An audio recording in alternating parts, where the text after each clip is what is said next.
వ్యాప్తంగా సంచలనం రేపిన ఆరుగురి హత్య కేసులో పోలీసులు దర్యాప్తు కొనసాగుతోంది.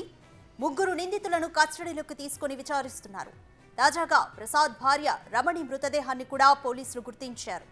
బాసర వద్ద గోదావరి నదిలో గుర్తించి బయటకు తీశారు. అయితే డెడ్ బాడీ మొత్తం కుళ్లిపోవడంతో అక్కడే పోస్ట్ మార్టం నిర్వహించారు.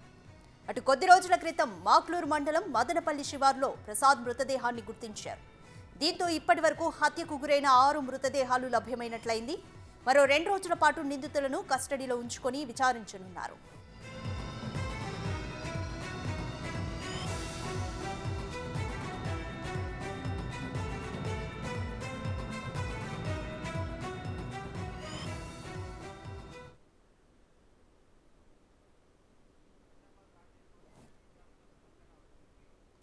కంప్లీట్ డీటెయిల్స్ మా ప్రతినిధి రాజేష్ అందిస్తారు. రాజేష్, చెప్పండి, నిజామాబాద్ ఆరుగురి హత్య కేసులో కూడా పోలీసులు పురోగతి సాధించారు.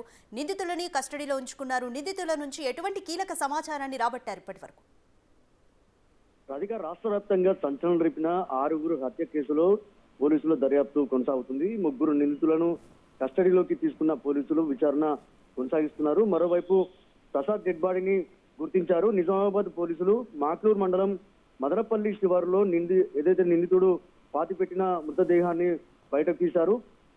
ఘటనా స్థలానికి చేరుకున్న పోలీసులు, రెవెన్యూ, ఫోరెన్సిక్ సంబంధించిన అధికారులు అందరూ కూడా ఆ మృతుని బంధువులు ఎవరైతే ఉన్నారో వారి సమక్షంలో పోస్ట్ మార్టం నిర్వహించారు. ఈ నేపథ్యంలో ప్రసాద్ భార్య రమణి మృతదేహం బాసర వద్ద గోదావరి నదిలో శివారులో గుర్తించారు. దీంతో ఇప్పటి వరకు ఆ నరహంతకుడు హత్యలు చేసిన 6 మృతదేహాలను కూడా పోలీసులు గుర్తించారు. అయితే అన్ని కుళ్ళిపోవడంతో ఎక్కడికక్కడే అయితే పోస్ట్ మార్టం నిర్వహించారు. ఈ నేపథ్యంలో మరో 2 రోజుల పాటు నిందితులు కస్టడీలో ఉన్నారు. విచారణ కొనసాగుతుంది. Right, thank you Rajesh.